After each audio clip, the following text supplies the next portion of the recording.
How are you? I hope you all are fine.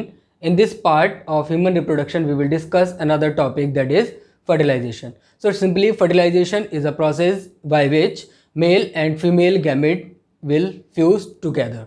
ठीक है, जिसमें मेल और फीमेल गैमेट दोनों ही क्या होंगे, फ्यूज होंगे, और फ्यूज होकर क्या फॉर्म करेंगे, एक जाइगोट को फॉर्म करेंगे. तो इस पूरी प्रोसेस को हम बोलते हैं fertilization. Simply fusion of male and female gamete is called fertilization. ठीक है, तो इससे पहले के जो लेक्चर्स थे, गैमेटोजेनेसिस, स्पर्मेटोजेनेसिस एंड oogenesis, दोनों प्रोसेस के थ्रू हमने देखा.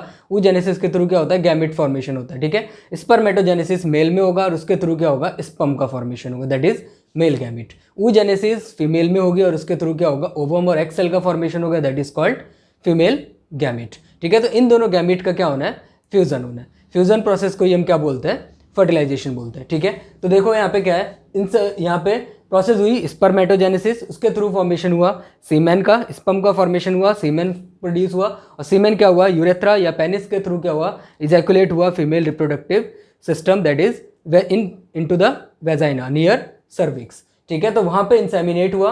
Inseminate mean simple deposition of semen into the vagina near the cervix is called insemination.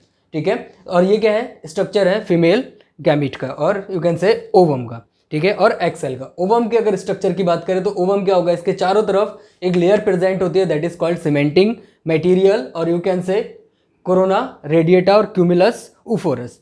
Cumulus oophorus की यहाँ पे क्या होगी, सीमेंटिंग लेयर होगी, और इसके इनर साइड एक लेयर प्रेजेंट होगी, that is called zona pellucida. ठीक है, और जोना पेलिसुडा, और यहाँ पे दूसरी मेम्ब्रेन क्या होगी, प्लाज्मा मेम्ब्रेन. प्लाज्मा मेम्ब्रेन और जोना पेलिसुडा के बीच में यहाँ पे क्या होगा, प्री वाइटलाइन मेम्ब्रेन प्रेजेंट होगा, और प्री वाइटलाइन मेम्ब्रेन के यहाँ पे क्या होगा, प्री वाइटलाइन स्पेस होगा. ठीक है, तो यहाँ पे ये इसके मेम्ब्रेन है. अगर देखो तो कोरोना रेडिएटा एक मेम्ब्रेन है, जोना पेलिसुडा एक मेम्ब्रेन है, पेरी वाइटलाइन स्पेस एक मेम्ब्रेन, और यहाँ पे क्या है, प्लाज्मा मेम्ब्रेन एक मेम्ब्रेन कॉज कर रहा है. और इन सभी मेम्ब्रेन को क्या करना है, स्पर्म को पेनिट्रेट करके जो यहाँ पे न्यूक्लियस है इनसाइड द ओवम, ठीक है, इसके साथ इसको क्या करना है, फ्यूजन करना है. ठीक है, तो ये प्रोसेस कैसे होगी, तो यहाँ पे देखो सिंपली क्या है, अगर हम फीमेल रिप्रोडक्टिव सिस्टम की बात करते हैं तो ये क्या है, अगर मैं यहाँ पे शॉर्ट में फीमेल रिप्रोडक्टिव सिस्टम का डायग्राम ड्रॉ करता हूँ, तो यहाँ पे आप देखो क्या है, ये है फैलोपियन ट्यूब, यहाँ पे क्या है, ये इन्फंडिबुलम फिम्बरी, यहाँ पे लिगामेंट्स के थ्रू क्या होगा, ओवरी अटैच्ड होगी. ठीक है, हम अगर एक ही साइड को लेके चलते हैं, ऐसा ही क्या होगा, इधर भी होगा. ठीक है, तो यहाँ पे क्या है, ये रीजन है इसका यूट्रस रीजन है. ठीक है, यूट्रस रीजन, यहाँ पे क्या होगा इसका, सर्विक्स. सर्विक्स ये रीजन क्या है इसका, वेजाइना. ये है इसका ओवेरी, ये है इसका फिम्बरी. फिम्बरी इस पार्ट को हम बोलते हैं फैलोपियन ट्यूब और ओविडक्ट. ठीक है, और इसके भी पार्ट्स होंगे. ठीक है, यूट्रस जंक्शन, यहाँ पे इस्थमस, एम्पुला, इन्फंडिबुलम, इन्फंडिबुलम का top part that is fimbriae. ठीक है, तो यहाँ पे क्या रीजन प्रेजेंट होगा, एम्पुला, एम्पुला, और यहाँ पे रीजन क्या प्रेजेंट होगा, इस्थमस, इस्थमस. ठीक है, तो यहाँ पे देखो फर्टिलाइजेशन प्रोसेस होगी क्या, पहले प्रोसेस क्या होगा, पहला स्टेप है इसमें insemination, it means deposition of sperm through the vagina into the vagina और नियर द सर्विक्स. सर्विक्स के नियर ये वेजाइना, या वेजाइना में क्या हुआ, स्पर्म डिपॉजिट हुआ. इस प्रोसेस को हम बोलते हैं इंसेमिनेट. इंसेमिनेशन हुआ और मेल गैमेट कैसा होगा, हमारा स्पर्म मोटाइल होगा. मीन्स जो यहाँ पे क्या है, इसका टेल है, इस टेल के थ्रू ये क्या होता है, मोटाइल होता है. तो ये क्या करेगा, मूव करता हुआ आगे की तरफ जाएगा. ठीक है, मूव करता हुआ, और इस मूवमेंट की प्रोसेस को यहाँ पे इंक्रीज करने के लिए एक प्रोसेस होती है, दैट इज कॉल्ड कैपेसिटेशन. ठीक है, तो यहाँ पे कैपेसिटेशन प्रोसेस पहले होगी इसको फ्यूज करने से पहले. ठीक है, तो यहाँ पे देखो ये मूव करता हुआ गया, ये यहाँ तक पहुँचा. ठीक है, इससे पहले यहाँ पे क्या होगा, primary oocyte, primary follicle cell, secondary, tertiary and Graafian follicle, and यहाँ पे क्या होगा, रप्चर्ड होगा. यहाँ पे क्या होगा, ओवम रिलीज होगी. ये ओवम यहाँ पे क्या होगा, फिम्बरी कैच करेगा, और ये ओवम इसके बाद मूव करता हुआ पहुँचेगा कहाँ पे, यहाँ पे, that is isthmus and ampulla junction. ठीक है, it is the actual site of fertilization. Normally हम क्या बोलते हैं, fertilization takes place in fallopian tube, but exact अगर फैलोपियन ट्यूब में हम लोकेशन देखें तो इस्थमस और एम्पुला का जो जंक्शन होगा वहाँ पे क्या होगा, फर्टिलाइजेशन होगा. तो यहाँ से जो ओवम रिलीज हुआ, इस ओवम को यहाँ से यहाँ तक पहुँचने के लिए अगर ड्यूरेशन देखें 12 to 24 आवर्स लगते हैं.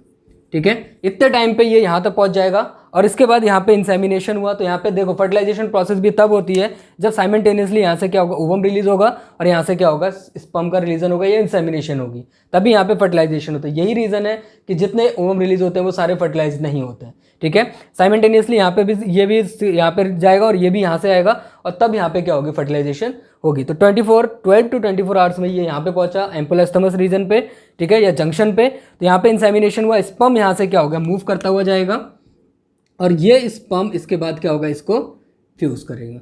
ठीक है, जिस प्रोसेस को हम बोलते हैं फर्टिलाइजेशन। ठीक है, तो उस फर्टिलाइजेशन जो यहाँ पे होगा, इस प्रोसेस को हम यहाँ पे डिस्कस करते हैं कि वो प्रोसेस एग्जैक्टली होगी कैसे। तो फर्स्ट जो कंडीशन आपको समझ में आ गया होगा, दैट इज इंसेमिनेशन। इंसेमिनेशन हुआ, वो स्पर्म मूव करता गया, तो स्पर्म के पास यहाँ पे देखो अप्रॉक्स 200 to 300 मिलियन स्पर्म एक बार में क्या होता है, रिलीज होता है ड्यूरिंग अ क्वाइटस और कॉपुलेशन। तो सारे क्या होता है यहाँ पे इसको पेनिट्रेट या फिर इसके वॉल को पेनिट्रेट करके इसको फ्यूज नहीं करता। इसमें से क्या होगा, सिर्फ एक ही ऐसा होगा जो इसको फ्यूज करेगा और रिमेनिंग यहाँ पे क्या होगी, फास्ट ब्लॉक ऑफ पॉलीस्पर्मी, जिससे क्या होगा, पॉलीस्पर्मी कंडीशन या अनदर जो स्पर्म है वो एंटर इसके अंदर नहीं कर पाएंगे।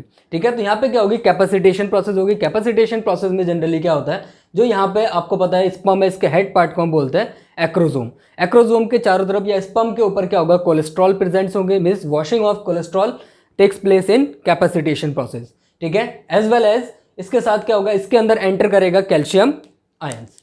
ठीक है, कैल्शियम आयंस जब इसके अंदर एंटर करेगा तो ये क्या करेगा, एक्टिवेट कर देगा इसके जो फ्लैजिला है, इसके मूवमेंट को एक्टिवेट कर देगा। ठीक है, इट मीन्स इसका जो फ्लैजिला के थ्रू इसके जो मूवमेंट थी, उस मूवमेंट को ये क्या कर देगा, फास्ट कर देगा। कौन, कैल्शियम आयन। ठीक है, और क्या हुआ यहाँ पे, कैपेसिटेशन रिएक्शन हुई और कैपेसिटेशन में क्या हुआ, इसके ऊपर जो कोलेस्ट्रॉल मेम्ब्रेन था वो रिलीज हुआ, एज वेल एज इसके जो एक्रोजोम के पास जो प्लाज्मा मेम्ब्रेन था वो प्लाज्मा मेम्ब्रेन रिलीज हुआ। कैल्शियम आयन अब क्या हुआ, एंटर कर सकता है और कैल्शियम आयन एंटर करा तो इसने क्या किया, जो फ्लैजिला था, फ्लैजिला और यू कैन से इसका जो टेल पार्ट था, टेल पार्ट में क्या हुआ, इसने जो मूवमेंट है उस मूवमेंट की स्पीड को इसने बढ़ा दिया। इट मीन्स अब जो स्पर्म होगा वो उस स्पर्म के पास कैपेसिटी इतनी होगी कि वो क्या हो सकता है कि इसके मेम्ब्रेन को पेनिट्रेट कर सकता है। सिंपली कैपेसिटेशन प्रोसेस की रिक्वायरमेंट इसलिए क्योंकि जितने भी स्पर्म है सभी के पास इतनी कैपेसिटी नहीं होती कि इसके जो मेम्ब्रेन है, इन सभी मेम्ब्रेन को ये पेनिट्रेट करके इसको फ्यूज कर सके। ठीक है, इसलिए कैपेसिटेशन रिएक्शन यहाँ पे बहुत ही इंपॉर्टेंट है। फर्स्ट इंसेमिनेशन, कैपेसिटेशन रिएक्शन हुआ, इसके बाद रिएक्शन होगा यहाँ पे acrosomal reaction. Acrosomal reaction, head part इसके प्लाज्मा मेम्ब्रेन हट गया, अब इसके पास क्या होगा, एक एंजाइम होता है। ठीक है, उसका that is called hyaluronic acid और हाइलुरोनिडेज। ठीक है, हाइलुरोनिडेज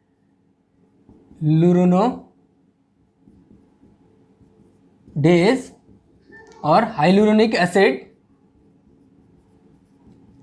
हाइलुरोनिक एसिड ये क्या करता है, ये एक्शन करता है किसके ऊपर, कोरोना रेडिएटा के ऊपर और क्यूमुलस उफोरस के ऊपर। यहाँ पे सीमेंटिंग मटेरियल है, उसको ये क्या कर देगा, लाइसिस कर देगा और यू कैन से हाइड्रोलाइज कर देगा। तो यहाँ पे क्या होगा, जो ये मेम्ब्रेन है, ये मेम्ब्रेन क्या होगी, ब्रेक हो जाएगी। ठीक है, तो यहाँ पे देखो मैंने यहाँ पे रिप्रेजेंट किया हुआ, ये स्पर्म है, जब स्पर्म यहाँ पे एंटर कर रहा है तो हाइलुरोनिक एसिड ने क्या किया, यहाँ पे एक्शन किया और यहाँ पे जो क्यूमुलस उफोरस या आप कह सकते हो कोरोना रेडिएटा, ये कोरोना रेडिएटा की मेम्ब्रेन क्या होगी, यहाँ पे डिजनरेट होगी और स्पर्म अब यहाँ से कहाँ पे पहुँच गया, जोना पेलिसुडा। जोना पेलिसुडा के लिए यहाँ पे क्या होगा, एक एंजाइम और होगा, that is called acrosin. Zona pellucida यहाँ पे क्या होगा, एक्रोसिन एक्शन करेगा, एक्रोसिन और जोना लाइसिन। एक्रोसिन और जोला लाइसिन ये क्या करेगा, जो यहाँ पे जोना पेलिसुडा की मेम्ब्रेन है, इस मेम्ब्रेन को ये धीरे धीरे क्या कर देगा, डिजनरेट कर देगा। अब ये डिजनरेट हुआ तो यहाँ पे देखो क्या प्रेजेंट है हमारे पास, प्लाज्मा मेम्ब्रेन। इट मीन्स अब प्लाज्मा मेम्ब्रेन अगर हम देखें तो ये प्लाज्मा मेम्ब्रेन क्या करेगा, एक कोन फॉर्म करेगा। ये सिर्फ मैंने प्लाज्मा मेम्ब्रेन बनाया, यहाँ पे प्लाज्मा मेम्ब्रेन कोन फॉर्म करेगा और यहाँ पे एक्रोजोमल रिएक्शन हुआ तो ये इसके पास क्या करेगा, ये इसको हम कोन भी बोलते हैं, कोन या रिसेप्टिकल ऑफ स्पर्म। स्पर्म को रिसीव करने के लिए यहाँ पे एक कोन का फॉर्मेशन करेगा और ये कोन उसके बाद क्या होगा, यहीं पे बनाते हैं, इसने एक कोन का फॉर्मेशन किया जिसके थ्रू क्या होगा, ये स्पर्म इसके साथ बाइंड कर जाएगा। जब ये इसके साथ बाइंड कर देगा तो इसका स्पर्म का न्यूक्लियस और यहाँ पे किसका न्यूक्लियस है, ओवम का न्यूक्लियस, ये दोनों क्या होंगे, एक दूसरे के कांटेक्ट में आएंगे। कांटेक्ट में आते ही यहाँ पे एक इवेंट और होगा, वो इवेंट जब क्या होगा, ओवम रिलीज होता है, तो ओवम जब रिलीज होगा तो सेकेंडरी oocyte के फॉर्म में रिलीज होता है, तो सेकेंडरी oocyte क्या होगा, अरेस्टेड होती है मियोटिक सेकेंड फेज पे। ठीक है, तो मियोटिक सेकेंड फेज पे जब वो अरेस्ट होगी तो उस टाइम पे क्या होगा, जो स्पर्म का सेंट्रियोल है वो स्पर्म का सेंट्रियोल यहाँ पे क्या कर देगा, जो यहाँ पे सेकेंडरी पोलर बॉडी है उसका फॉर्मेशन कर देगा। मीन्स एक कंप्लीट ओवम का फॉर्मेशन करेगा before fertilization. Fertilize means male nucleus और फीमेल न्यूक्लियस के फ्यूजन से पहले, तब ये इसका न्यूक्लियस क्या होगा, फॉर्म होगा। और यहाँ पे क्या होगा, जो पोलर बॉडी है ये पोलर बॉडी धीरे धीरे क्या होगी, डिजनरेट हो जाएगी। पोलर बॉडी डिजनरेट होगी तो इसका न्यूक्लियस मीन्स यहाँ पे मेल न्यूक्लियस और फीमेल न्यूक्लियस, जब ये दोनों एक दूसरे के साथ फ्यूज करेंगे तो फॉर्म कर देंगे क्या, एक single cell, that is zygote. ठीक है, तो यहाँ पे देखो जो ये न्यूक्लियस था ये भी क्या है, एन कंडीशन में होगा, और जो मेल न्यूक्लियस था ये भी क्या है, एन कंडीशन, क्योंकि दोनों में ही क्या हुआ, स्पर्मेटोजेनेसिस एंड oogenesis प्रोसेस, दोनों में ही क्या हुआ, मियोसिस डिवीजन हुई। मियोसिस डिवीजन के थ्रू क्या होगा, जो सेल फॉर्म होगा वो क्या होगा, हैप्लॉइड। अब दोनों का फ्यूजन हुआ तो हैप्लॉइड हैप्लॉइड बाइंड करके तो फॉर्म क्या होगा, डिप्लॉइड। सिंगल एन कंबाइंड करके फॉर्म कर देंगे 2n कंडीशन। ठीक है, तो ये दोनों जब क्या करेंगे, फॉर्म करेंगे n plus n equals to 2n condition, तो जो सिंगल सेल फॉर्म होगा वो जाइगोट फॉर्म होगा।